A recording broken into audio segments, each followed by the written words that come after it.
예, CBS 박종현 판승부 함께하고 계십니다. 여의도 내전 이어갑니다. 자, 더불어민주당과 국민의힘 1박 2일 워크숍과 연찬회가 있었습니다. 일단은 국민의힘 얘기부터 시작을 해보겠습니다. 장동혁 당대표 취임의 첫 연찬회고 이제 야당으로서의 연찬회입니다. 장동혁 대표 체제. 자, 전당대회에 대한 평가부터 우리 김성태 의원님부터 해주실까요? 아무래도 이제 뭐 전장태 그 학위가 채 가시지 않은 가운데 예.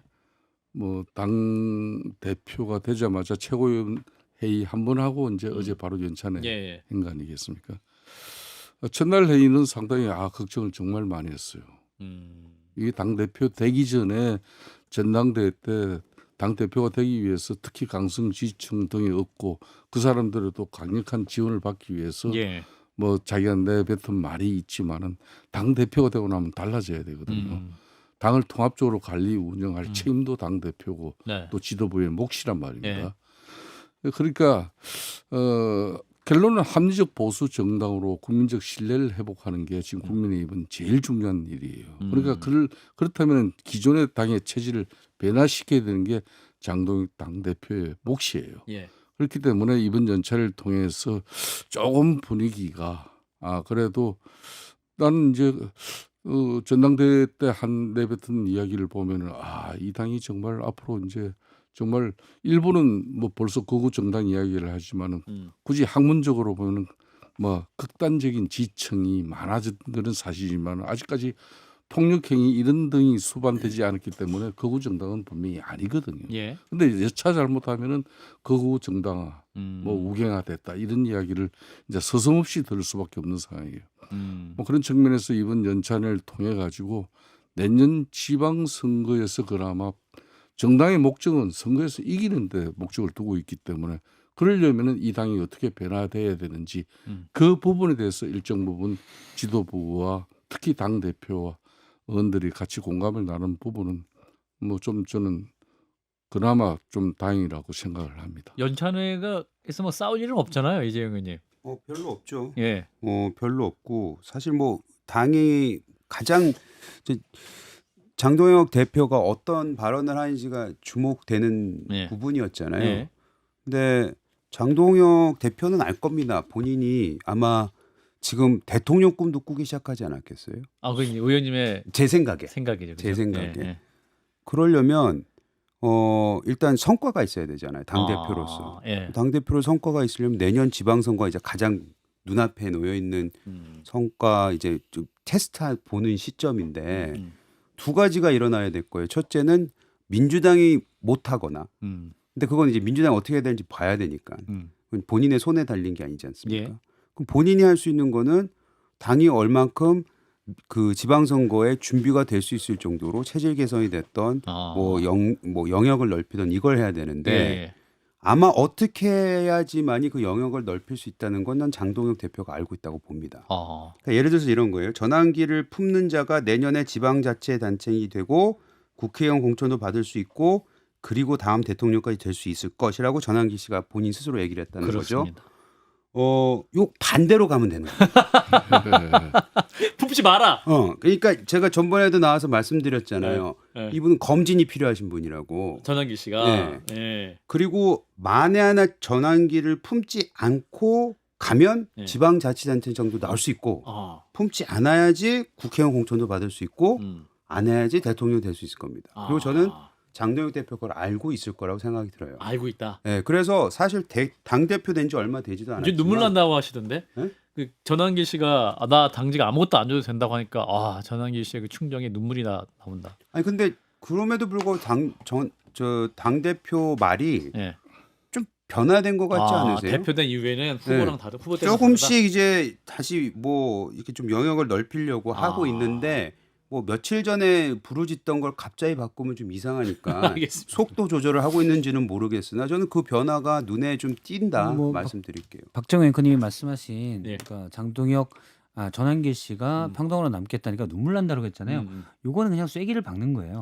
내가 안녕? 울기까지 했는데 예. 갑자기 다 자리 줘. 공천 줘.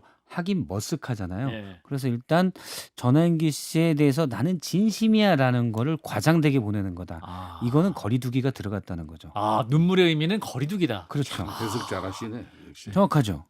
나랑 비슷한 얘기한 비슷한 거 얘기. 아니에요? 비슷한 얘기인데 제 얘기보다 훨씬 더 설득이 있어 제가 보이긴 네. 한데 내가 들어도 그렇죠. 그죠. 그게 전달력이에요. 국문학과 국문학 국문과. 예. 우리 아, 편은 혹시 아니죠.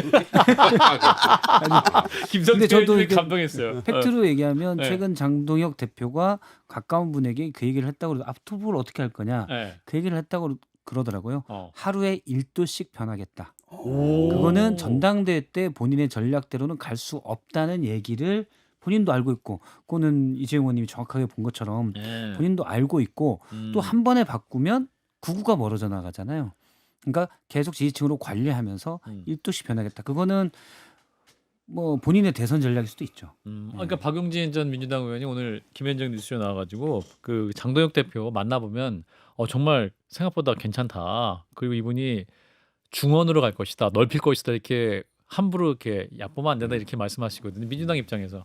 저는 정치권에서 용어들을 다 이게 전쟁 용어를 쓰는 게 너무 싫어요. 아, 이 장동혁 그 신임 대표도 이재명 정권과 싸우기 위해 전쟁터로 나가는 출정시 죽을 각오로. 약간 중원도 약간 그런 느낌이고 예. 모든 용어들이 사실 다 그런데요. 저는 제가 오늘 어디다도 글을 썼지만 포퓰리즘의 시대가 왔음을 보여주는 가장 극단적인 사례가 장동혁 의원 아닌가. 제가 이 우리 2022년 보궐선거 입사 동기로서 이제 나름 1.5 애정을 갖고 예. 있었는데 물론 이재명 대표님과 장동혁 의원 다 잘 나가갖고 약간 좀 괴롭기는 하지만 별로 부럽진 않아요. 왜냐하면 많은 정치인들이 저희 당에서도 얘기를 했는데 장동혁 의원에 대해서 호감을 갖고 있던 분이 되게 많아요. 방송을 많이 하면서 예. 젊은 의원들하고 교류를 많이 했으니까 그때 윤석열 대통령 욕을 같이 했었던 사이로서 저 사람이 그래도 국민을 보고 정치를 하는구나라는 당의 다르지만 이런 그 정도의 신뢰는 있었거든요. 그런데 최근에 하는 거 보면 딱 그 권력을 갖기 위해서 파퓰리즘을 활용하는 거잖아요. 정치인들이 그 방법이 효과적이라는 걸 모르진 않거든요. 아는데 뭐 잘못하는 활용을 못하기도 하지만 그래도 우리가 정치인인데 저렇게까지 가서는 안 되지 않냐. 그럴 바에는 정치를 안 하고 말지라는 생각을 하는 분이 저는 국민의힘에도 민주당에도 훨씬 더 많다고 생각해요. 예. 장동혁 의원에 대해서 정말 부러워하는 정치인들은 많지 않다고 생각해요. 왜? 아까 김성태 전 의원께서는 이게 극우까지는 아니라고 했는데 저는 일반적인 강성 지지층하고는 다르다고 생각해요. 그게 이제 그러니까 비상계엄이라든지 불법적인 아니면 서부지법 폭동이라든지 이런 데서 이거 확고하게 이건 잘못됐다고 선을 긋지 않는 지지층들을 등에 업고 품고 지금 당대표가 됐기 때문에 저는 정상적인 포퓰리즘의 한계를 벗어났다. 그리고 저는 쉽게 돌아올 거라고 생각하지 않아요. 왜냐하면 대선까지 꿈꾸는 분이 갑자기 하루에 1도씩 돌아와 갖고 180도 돌아와 버리면 어떻게 하시려고요? 아니, 근데 그건 정청래 대표도 비슷한 거 아니에요?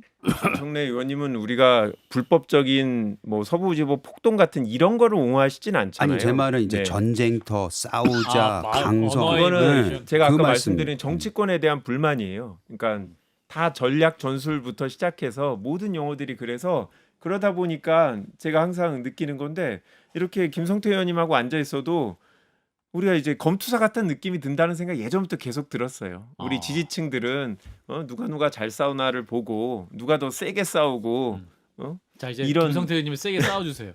아니, 뭐 전환기 전에는 씨. 그렇게 싸웠지만은 요즘은 이제 좀 그런데 이제 좀 전에 이제 박순태 실장이 말처럼 네. 장동혁 대표는 네. 뭐 하루에 1도씩이면 상당히 빠르게 변화하는 겁니다. 어. 근데 저는 이게 장동혁 각도예요, 대표가 온도예요? 되자마자 그 뒷날 제가 뭐 방송에서 네. 좀 뭐 이야기를 해서 달라져야 될 당 대표의 어떤 그런 책임에 대해서 제가 좀 쓴소리도 아끼지 않았는데 예. 왜 정치인 생물이거든요. 정치는 생물이에요. 하루하루가 이 달라지지 않으면은 살아남지 못하는 게 또 정치인이에요. 예. 그렇기 때문에 불과 이제 앞으로 9개월여 후면은 6.3 지방선거가 있는데 이 6.3 지방선거에서 정말 의미 있는 성적표를 장동혁 대표가 손에 쥐지 못하면은 그걸로 끝납니다. 내년 6월달까지도 안 가요. 이 정치인들이 또 제일 무서워요. 왜냐하면 선거 앞두고 있을 때는 정치인들처럼 자기 희화에 있던 그 정치인들이 자신을 갖다 버리려고 할 때가 제일 무서운 겁니다. 그거는 쉽게 말하면 국민들, 유권자들의 지지율에 따라서 달라지는 거예요. 그러니까 연말 정도 됐는데 장동익 지금 이제 국민의힘 당 대표가 국민적 지지를 갖다 그래도 민주당하고 얼추 따라잡고 어쩌면 민주당보다 지지율이 높았을 때는 한마디로 내년 6월 지방선거를 앞두고 전국적으로 괜찮은 인재들이 국민의힘 후보가 되기 위해서 몸부림치지만은 이 당이 지금처럼 형편없는 지지율을 국민들로부터 받고 있다. 그러면 괜찮은 선수들이 쉽게 말하면 손님들이 모이질 않아요. 인재들이. 예. 손님들이 모이지 않으면은 좋은 상품을 국민들한테 우리가 선택받지 못해요.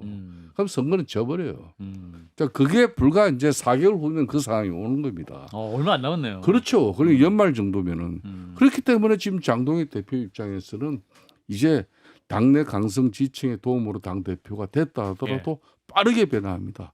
이게 이제 좋은 말로 전략적 유연성이 좋은 사람이니까. 예. 저도 이제 장동혁 대표가 그 대신 한동훈 전 대표는 조금 피곤할 겁니다. 왜?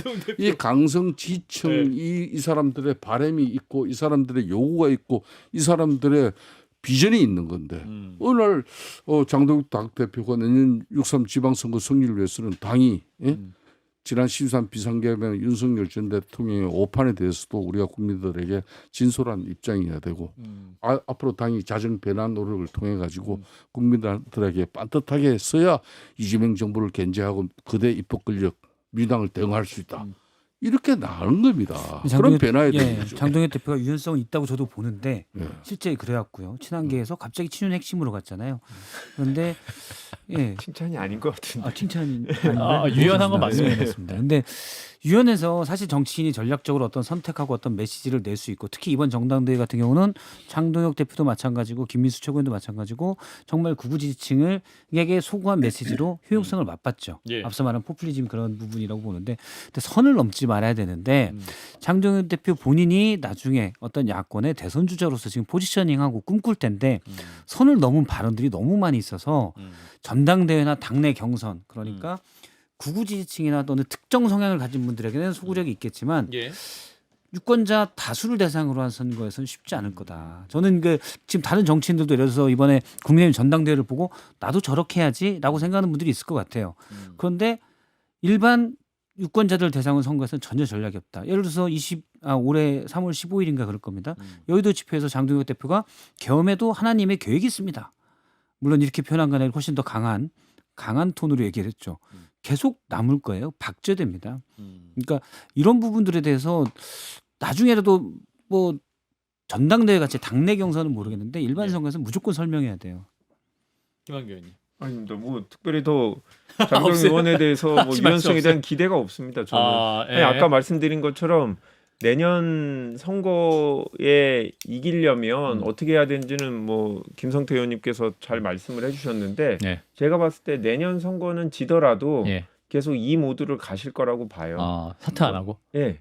왜냐하면 그것도 지도부가 버티면 되는 거잖아요. 그다음에 그렇군요. 영남권에서 이기면 현상 유지는 했다라는 정도로 얘기를 할 것 같아서 저는 이 지금 추세가 국민의힘의 그 구구 지지층에 소구하는 정치인들이 지도부가 되는 이 추세가 쉽게 바뀌지 않을 것 같고 당의 의원들이 물론 이재용 의원님처럼 쫓겨날 각오를 하고 얘기하신 분들도 있지만 그냥 좀 관망세 느낌이거든요. 그 부분이에요. 김민수 최고위원이 어제 저희 방송 나왔었는데 이분이 이제 당원 게시판 논란 조사해야 된다. 그리고 당을 무지성으로 비판하고 있는 방송 패널들에 대한 해당 행위 책임 묻겠다.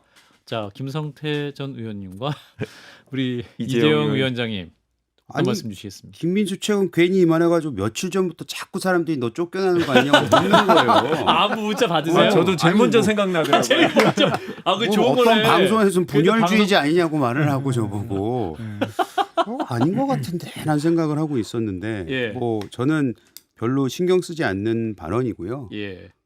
당원 게시판 논란 조사는 사실 한동훈 대표를 겨냥한 거잖아요. 어제 물어보니까 그건 또 아니라고. 그것도 아니래요? 에이.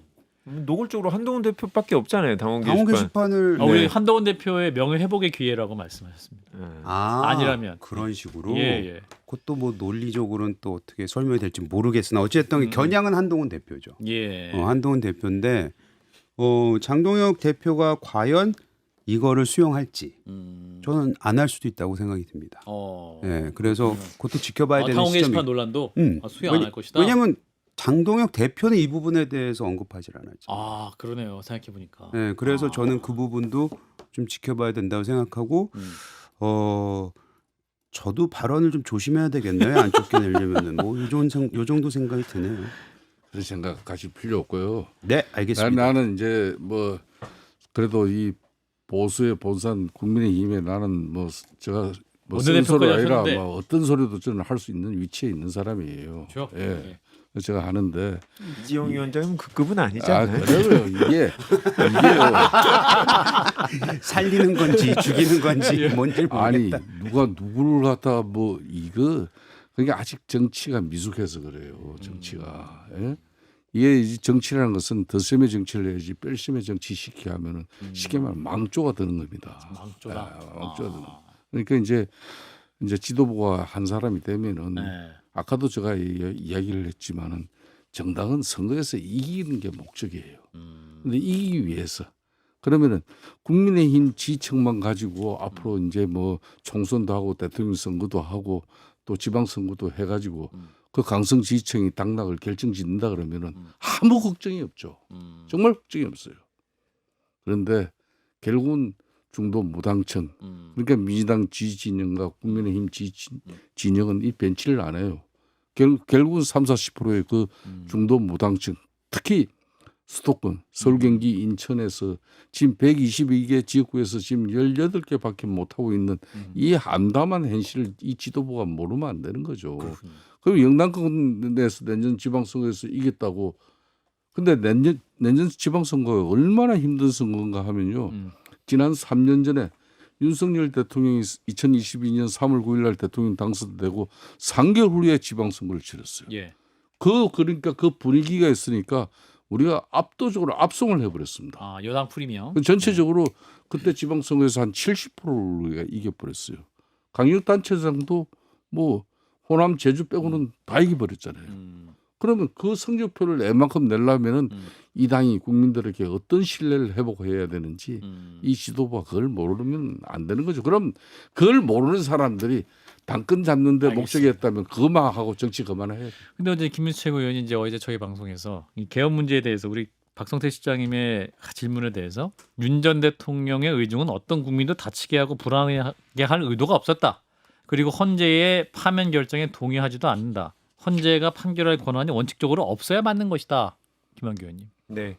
그러니까 이렇게 헌정 질서를 인정하지 못하는 분이 제2당의 지도부가 돼도 되는 건가 싶은데요. 뭐 헌법에 나와 있는 절차에 따라서 대통령이 파면된 건데 이것까지 인정하지 않으면 뭐 정치를 어떻게 하겠습니까? 이분은 저는 뭐 도저히 납득이 안 되는데 문제는 이분이 본인 말씀대로라면 국민 여론조사에서는 1등했다는 거잖아요. 예, 최고위원. 당원에서는 2등했다는 예. 거고 도저히 납득이 안 되는데 저는 장동혁 대표보다도 이 김민수 최고가 더 극단적인 정치를 지금 장외에서까지 하고 있는 것 같아서 국민의힘 내부에서 6개월 동안 어떤 내부 싸움이 있는지 이게 저희들은 되게 관심사예요.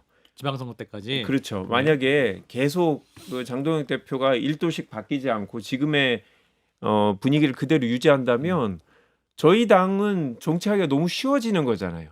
지방선거 때 웬만한 후보를 내도 당선되는 거고 그러면은 뭐 정치권이 다 망하는 거죠. 그래서 그래도 긴장 좀 하게 해달라. 예, 이재용 최고위원이 굴하지 않고 계속 강력한 비판을 해주시기를 기대하고 있습니다. 자, 이재용 할게요. 할게요. 마찬가지로 다 청년 최고위원 선배 아니십니까? 청년 최고위원 아니에요. 이분 아니었어요. 이번 청년 최고 아니- 아니, 청년 최고 예전에 우재준 하지 의원. 않았었나? 안 했어요. 안 했어요. 우재준 의원이고 청년 저희 최고. 회수 김수 옛날에 청년 청년 최고 최고 했죠. 했었어요. 청년 최고를 했다고. 청년 네. 최고였죠. 아, 그래요? 그래요? 예. 근데 뭐 어쨌든 의중이 봤었어요. 그런 의도가 아니었다라고 얘기하는 거는 의중은 사실 우리가 알 수 없잖아요. 했어요. 그리고 되게 이상한 깊은 속이라고 표현하긴 그렇고 좀 이상한 속인데 그걸 어떻게 알겠습니까? 예. 다만 발언은 나와 있죠. 총을 쏴서라도 끌고 나와라. 윤 전 대통령의 발언. 그렇죠. 12월 3일 날 이진우 사령관 또 각종근 사령관에게도 사령관. 도끼로 찍어서라도 문을 부수고 들어가서 끌고 나와라. 음. 의중은 몰라요. 의중은 어떻게 알겠어요, 정말. 음. 마음속에 얘기하는 거 모르잖아요, 우리가. 의도가 발언은 딱 나옵니다. 없었다. 총을 쏴서라도 끌고 나와라. 음흠. 그런데 그런 의도가 없었다고 해석할 수는 없죠. 예. 자, 이재명 대통령이 귀국하자마자 여야 지도부 회동을 추진하고 있습니다. 장동혁 대표가 1대1 회동을 요구하고 있거든요. 예, 예. 김성태 전 원내대표께서 이거 어떻게 보십니까?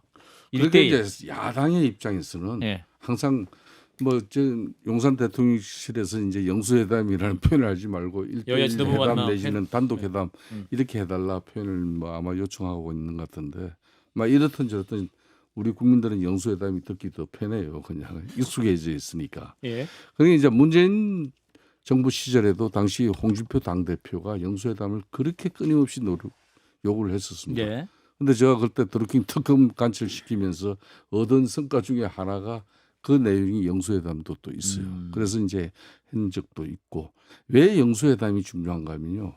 이게 이번에도 뭐 일본 그런 미국 순방 결과를 갖다 이재명 대통령이 성과 결과 보고 뭐 이렇게 네. 해서 앞으로 국회 차원에서 협력 도움도 이제 요청하겠지만은 그것만 들으러 가겠습니까? 야당 입장에서는. 그러니까 이제 영수회담이 되면은 비교 공개가 되면은 참 그냥 우리 장동혁 대표 입장에서도 이렇게 가슴에 있는 이야기를 끄집어내 가지고 할 수 있고 1대1로 보면 그렇죠. 그래서 역대 이제 박정희 대통령도 그때 뭐 김영삼 전 뭐 대표라든지 김대중 대표 이런 분들을 전부 다 중요한 회담할 때는 1대1 영수회담을 했어요. 그렇기 때문에 그래서 이제 장동혁 대표 입장에서도 너무 이제 지금 대통령실에서 서두를 필요는 없어요. 아직까지 당직 인선까지도 않고 제가 하염에 휩싸였던 그 학위도 지금 몸에서 빼지 않았기 때문에 그래서 당 체질을 갖다 자기가 좀 일정 부분 좀 자리를 잡고 난 뒤에 대통령을 만나서 무슨 이야기를 하고 무슨 요구를 하고 뭐 이런 게 정리가 되죠. 지금은 이제 순방 결과 그거 이제 알겠습니다. 성과 보고 받아야 되는데 굳이 거기 지금 가야 되냐 이런 이제 판단인 거죠. 저는 장동혁 대표가 받지 못할 그만해야 얘기를 됩니다. 했다고 생각합니다. 예, 알겠습니다. 이제 아, 시간이 그래요? 다 돼서요. 설명할 시간이 없어요? 여기서 네. 보내드려야 될 것 같습니다. 김성태 전 의원님, 김한규 의원님 두 분 고맙습니다. 네, 감사합니다.